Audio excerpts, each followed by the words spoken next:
Des camions immobilisés, une activité au point mort ou presque, l'entreprise Olivo, entreprise de maçonnerie, ne peut faire autrement que prendre son mal en patience. Le froid avec des sols gelés l'empêche de poursuivre ses chantiers. Impossible avec des températures inférieures à zéro de couler des fondations ou de faire des élévations. Conséquence, la quasi-totalité des maçons sont restés à la maison.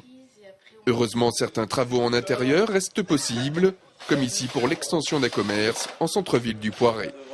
On essaye de trouver pendant ces périodes-là des travaux que l'on a chiffrés depuis un petit bout de temps, qu'on attendait de réaliser pendant ces périodes-là.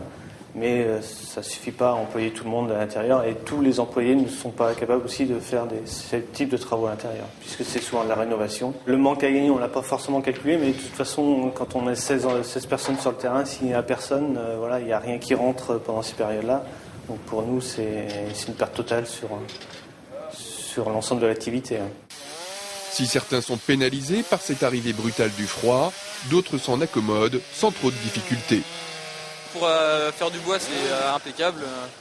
Vaut mieux ça que de la pluie, plus ça réchauffe. Et puis, on ne peut pas travailler les terrains, donc forcément on s'adapte, on adapte le travail. Et là, l'élagage, l'abattage, c'est vraiment bien avec ce temps.